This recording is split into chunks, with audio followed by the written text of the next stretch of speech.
Aujourd'hui, 2 octobre 2016, après 3 mois d'interruption, je reprends les traductions sans filet. Je rappelle le principe des traductions improvisées le plus rapidement possible, avec un matériel amateur et avec des compétences techniques tout à fait rudimentaires. Alors, une des raisons pour lesquelles j'ai interrompu ces projets des traductions sans filet, c'est d'abord l'été qui est passé. Ensuite, j'ai égaré le chargeur de batterie de mon bon appareil photo. Et donc là, je viens de le retrouver. C'est l'occasion de refaire un test. Mais la véritable raison, c'est que je dépensais quand même malgré tout pas mal d'énergie et je passais quand même un certain temps à faire ces vidéos. Et finalement, j'ai encore vérifié tout à l'heure, je crois que j'ai fait une quarantaine de vidéos. Elles ont été vues en moyenne une quinzaine de fois, 20-25 fois, en moyenne, avec assez peu finalement, par rapport au tout début où il y a eu un petit frémissement, avec assez peu de dialogue, assez peu d'échanges, et donc ça ne correspondait pas à ce que j'avais recherché. Mon but n'est pas de me filmer, de me montrer en train de faire ceci ou cela. Mon but c'était aussi d'engager un dialogue.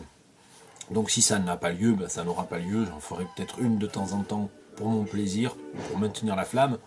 Mais je vais pas. C'était au départ en mars-avril un projet qui avait pris une certaine ampleur et il n'a pas vocation à prendre cette ampleur si c'est un soliloque. Aujourd'hui, je choisis pour reprendre un poème très bref de Ted Jones, All in One, tiré toujours de Aphrodisia, recueil publié en 1970. All in one, to Petronia. I've just done it to my woman, my wife, my chick, my gal, my laymate, my lifetime pal, my best friend, again. Now she's so glad at me. J'ai choisi délibérément un poème sans grande complexité lexicale, très court aussi, histoire de reprendre avec un film bref. All in one, alors littéralement tout en un, tout en un.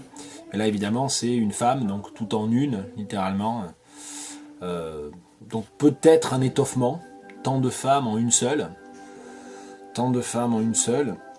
Ou alors, peut-être si on cherche la même brièveté, une référence qui n'est pas présente dans le titre en anglais, au jeu des charades, aimons tout peut-être, aimons tout, ça pourrait être une possibilité, aimons tout, point de suspension.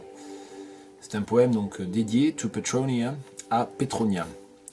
I've just done it to my woman. Alors done it, c'est je suppose faire l'amour. Ici, bien que ça soit make love, avec le verbe make et pas avec le verbe do, mais do it to someone, bon, c'est probablement évidemment ici évidemment l'acte sexuel. I've just done it to my woman. Je viens de le faire avec ma femme, mon épouse, my chick, ma gonzesse, my gal, ma meuf, my laymate, ma compagne de... Ouais, my laymate, c'est celle avec qui je couche, My laymate,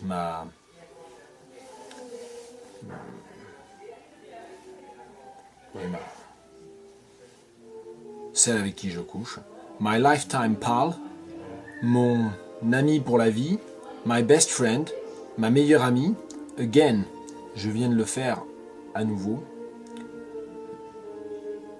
Now she's so glad at me. Alors ça a l'air comme ça très banal, ça pourrait se traduire par maintenant elle est bien contente de moi. Mais ce qui est amusant, c'est qu'en anglais, at me c'est plutôt avec angry. She's angry at me, elle est en colère contre moi. Et là il détourne ça avec she's so glad at me. On dit she's so glad with me. Donc il y a un jeu sur la préposition, comme très souvent la plupart des poètes anglais et même des romanciers, des prosateurs jouent beaucoup sur les ambiguïtés ou les déplacements de préposition. Voilà, she's so glad at me. Au lieu de she's so glad with me, elle est tellement contente contre moi. C'est ça qu'il faudrait dire. Et je suis tenté d'aller jusque là en fait. Maintenant, elle est si contente contre moi. sachant que l'ambiguïté peut être aussi en français une ambiguïté d'être contre quelqu'un pour dans une étreinte aussi, donc c'est possible. Voilà, le montage à suivre, on verra bien s'il y a ensuite dialogue ou pas. Bonne soirée.